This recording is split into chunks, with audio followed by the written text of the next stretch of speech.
एक समय की बात है, माता पार्वती ने भगवान शिव से पूछा, स्वामी, मैंने देखा है कि चाहे कितना ही अभागा मनुष्य हो, अगर वो सुबह के समय ब्रह्म मुहूर्त में उठता है तो वह बहुत सुखी रहता है। ऐसा क्यों है? मुझे ब्रह्म मुहूर्त का रहस्य बताइए। तब भगवान शिव ने कहा, हे देवी, मैं आपको इस प्रश्न का उत्तर एक कथा के माध्यम से बताऊंगा। कृपया आप इस कथा को ध्यानपूर्वक सुनना, और जो भी मनुष्य इस कथा को पूरा सुनेगा तो वह कभी भी इस अवसर को अपने हाथ से जाने नहीं देगा। ब्रह्म मुहूर्त का रहस्य जानकर पूरा जीवन बदल जाएगा। भगवान शिव कथा को सुनाना प्रारंभ करते हैं और माता पार्वती से कहते हैं, बहुत समय पहले की बात है, काशी में राघव नाम का एक लड़का रहता था। वह लड़का बहुत ही अच्छा था, लेकिन उसकी एक गलत आदत थी, वह देर तक सोता रहता था। सुबह उसे जगाने के लिए घर वाले कई प्रयास करते थे, परंतु वह रोजाना सुबह देर तक उठता था। वह लड़का कभी भी 9 बजे से पहले नहीं उठता था। जब वह बालक था तब परिवार वालों ने सोचा कि जब ये बड़ा हो जाएगा तो इसकी आदत में सुधार हो जाएगा, परंतु वह लड़का जैसे जैसे बड़ा होता गया उसकी ये आदत और भी ज़्यादा गहरी होती चली गई।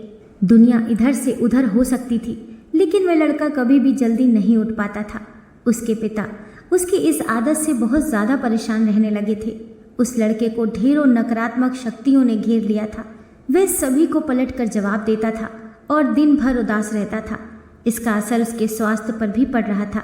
जब उस लड़के को ये पता लगा कि उसके सारे मित्र सफलता को प्राप्त कर चुके हैं तो फिर और भी ज़्यादा चिंतित हो गया और ईश्वर को कोसने लगा। वह बार बार यही कहता था कि मेरी किस्मत ही खराब है, परंतु उसके पिता अच्छी तरह से जानते थे कि उस लड़के के असफल होने के पीछे क्या कारण है। भगवान शिव ने कहा, हे देवी, फिर एक दिन की बात है, उसके पिता को किसी सन्यासी के बारे में पता चला तो तुरंत वह अपने बेटे की समस्या को लेकर उस सन्यासी के पास जा पहुँचे और सन्यासी को बड़े ही विस्तार से अपने बेटे की आदतों के बारे में बताया। फिर सन्यासी ने कहा कि कल आप अपने बेटे को इस आश्रम में आने को कहना। फिर उस लड़के का पिता अपने घर की ओर चला गया। उसे पता था कि अगर वह सीधे तरीके से अपने बेटे को सन्यासी से मिलने के लिए कहेगा तो वह कभी तैयार नहीं होगा। उसने अपने बेटे को अपने पास बुलाया और कहा, तुम्हारे सारे मित्र जीवन में सफलता प्राप्त कर चुके हैं, क्या तुम सफल नहीं होना चाहते हो? लड़के ने उत्तर दिया कि जरूर पिताजी, परंतु जब भी मैं अपने मित्रों से उनकी सफलता का रहस्य पूछता हूँ तो वे मुझे कुछ नहीं बताते हैं। भगवान शिव ने कहा, हे देवी, फिर उसके पिता ने कहा कि मुझे ये रहस्य पता चल गया है कि वे सभी क्यों सफल होते जा रहे हैं। तब उस लड़के ने बड़ी उत्सुकता से पूछा, क्या पता चल गया है पिताजी? कृपा करके मुझे बताइए। उसके पिता ने कहा कि कल सुबह तुम्हें एक सन्यासी के आश्रम में जाकर उनसे मिलना है।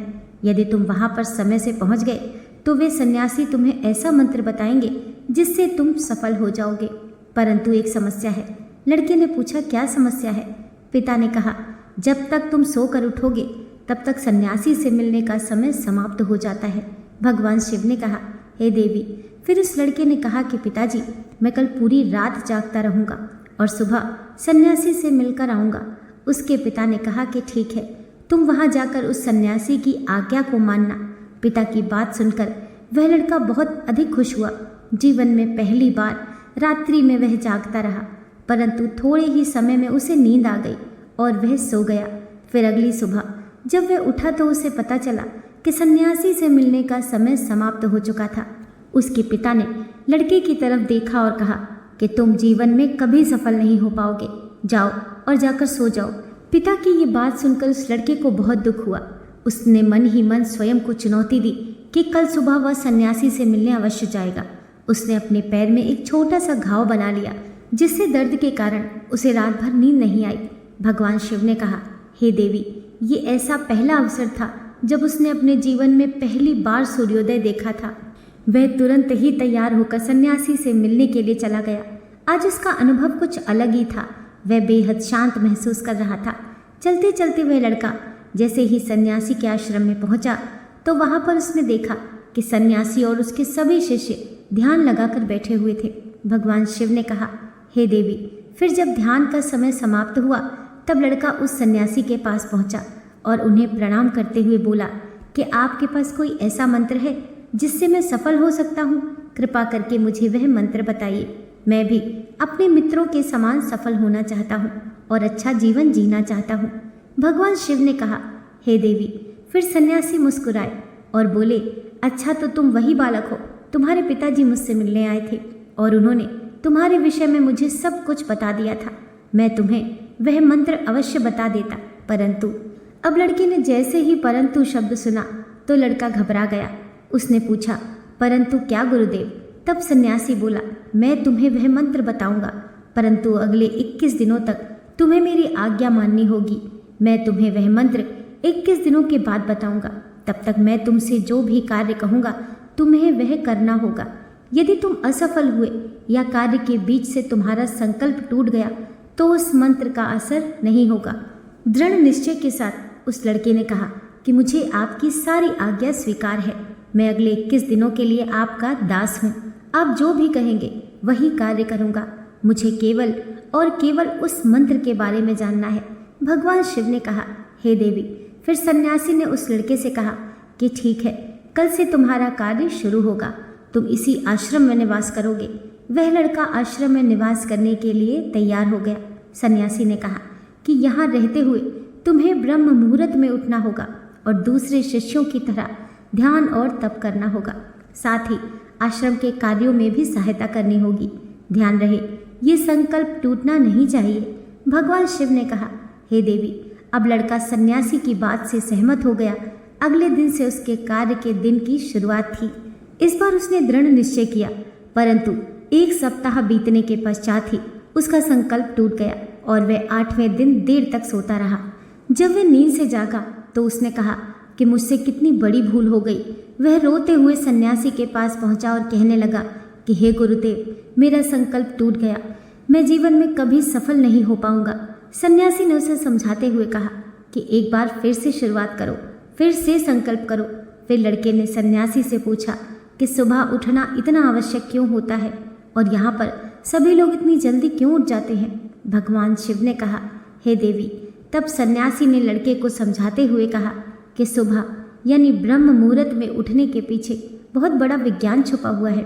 लड़के ने कहा कि कृपया मुझे वह विज्ञान बताने की कृपा करें। सन्यासी ने कहा कि रात्रि को 4 पहर में बांटा गया है। पहला रुद्रकाल, जिसका समय शाम 6 बजे से लेकर 9 बजे तक होता है। दूसरा राक्षस काल, जिसका समय रात्रि 9 बजे से 12 बजे तक होता है। तीसरा गंधर्व काल, जिसका समय रात्रि 12 बजे से 3 बजे तक होता है। और सबसे अंत में जो पहर आता है उसे मनोहर काल कहते हैं। इस समय को ब्रह्म मुहूर्त या अमृत बेला के नाम से भी जाना जाता है। इसका समय भोर 3 बजे से सुबह 6 बजे तक होता है। ये वह समय होता है जब पूरे संसार की नकारात्मक शक्तियाँ निष्क्रिय अवस्था में होती हैं और सकारात्मक शक्तियाँ सक्रिय होती हैं। ब्रह्म मुहूर्त अर्थात देव मुहूर्त। ब्रह्म मुहूर्त का अर्थ देवताओं का समय होता है। भगवान शिव ने कहा, हे देवी। वह सन्यासी आगे कहता है, इस समय देवता धरती पर विचरण कर रहे होते हैं और जागृत मनुष्य पर उनका बड़ा ही सकारात्मक प्रभाव पड़ता है। ब्रह्म मुहूर्त ऐसा समय होता है जिसमें मनुष्य का मस्तिष्क बिल्कुल खाली होता है, जिसमें किसी प्रकार की कोई विचार नहीं होते हैं। और जब इस समय व्यक्ति अपनी पुस्तक खोलकर पाठ का अध्ययन करते हैं तो उन्हें सब कुछ जल्दी जल्दी याद भी होता है और यह लंबे समय तक याद रहता है। ये ऐसा समय है जिसमें हम ज्ञान को समझने का प्रयास करते हैं। इस कारण आश्रम के सभी शिष्य और संसार में बहुत से ज्ञानी लोग ब्रह्म मुहूर्त में ही उठ जाते हैं। प्राचीन काल में रोशनी का कोई स्रोत न होने के कारण लोग अपने दिन का समापन सूर्यास्त के साथ और आरंभ सूर्योदय के साथ करते थे। ये एक तरीका है जिससे मानव जीवन प्रकृति के साथ तालमेल बनाकर चलता है। भगवान शिव ने कहा, हे देवी। फिर उस लड़के ने कहा कि ठीक है, मैं कल से अपना संकल्प फिर से शुरू करता हूँ, परंतु ब्रह्म मुहूर्त में उठकर मुझे क्या क्या करना चाहिए। तब सन्यासी ने कहा कि ठीक है, मैं तुम्हें बताता हूँ कि ब्रह्म मुहूर्त में क्या करना चाहिए और कैसे करना चाहिए। सबसे पहले उठकर धरती माता पर पांव रखने से पहले धरती माता को प्रणाम करना चाहिए और अपनी दोनों हथेलियों को देखना चाहिए और ईश्वर को धन्यवाद देना चाहिए कि उन्होंने तुम्हें आज का सूर्योदय देखने का अवसर दिया है। इसके बाद नित्य कर्म और स्नान करने से शरीर को ही नहीं बल्कि मन की शुद्धता भी बढ़ती है स्नान करने के पश्चात ज्ञान की प्रक्रिया होती है। ब्रह्म मुहूर्त में ध्यान की अवधि 21 दिनों तक होती है। इस विधि का उपयोग कब किया जाता है? जब आप अपनी कोई मनोकामना की पूर्ति चाहते हैं। ये ऐसा समय होता है जब व्यक्ति अपने आज्ञा चक्र को सक्रिय करने पर काम करते हैं। भगवान शिव ने कहा, हे देवी, आगे वह सन्यासी कहता है, आज्ञा चक्र दोनों भौहों के बीच होता है। यह संकल्प का स्थान भी कहा जाता है। अगर इस चक्र पर ध्यान केंद्रित किया जाए और अपनी मनोकामना को बार बार दोहराया जाए तो मात्र 21 दिनों के भीतर वह मनोकामना पूरी हो जाती है। अगर आपके मन में कोई अधूरी मनोकामना है और आप उसे पूरी करना चाहते हैं, तब सबसे पहले उस मनोकामना का स्पष्टीकरण कर लें। आपको क्या चाहिए यह निर्णय अवश्य कर लें। इसके बाद ध्यान की विधि को शुरू करें। ब्रह्म मुहूर्त में स्नान के बाद एक ऐसा स्थान चुनें जहाँ पर वायु का प्रवेश हो। ध्यान में शुद्ध प्राण वायु का होना आवश्यक होता है। ध्यान की मुद्रा में रीढ़ की हड्डी सीधी होनी चाहिए, साथ ही गर्दन भी सीधी होनी चाहिए। सुखासन की अवस्था में दोनों हाथों को घुटनों पर रखकर आंखें बंद करके बैठ जाएं। हाथों की मुट्ठी को बंद कर लें और 2-3 मिनट तक बिल्कुल शांत हो जाएं। जब आपका शरीर स्थिर हो जाए और सांस भी शांत हो जाए, तब उसके बाद अपना सारा ध्यान आज्ञा चक्र पर लगाएं। इस दौरान लंबी गहरी सांस लें और सांस को रोक कर रखें। इस समय आप अपनी इच्छा को मन ही मन दोहराएं और अपने मन से इष्ट देव और देवी देवताओं और गुरुजनों का चिंतन करें। भगवान शिव ने कहा, हे देवी, उस सन्यासी ने कहा, जब सांस को रोकना कठिन हो जाए तब धीरे धीरे सांस को बाहर की ओर छोड़ें। सांस को नाक से भरें और मुख से बाहर छोड़ें। इस प्रक्रिया को 3 से 4 बार प्रतिदिन दोहराएं।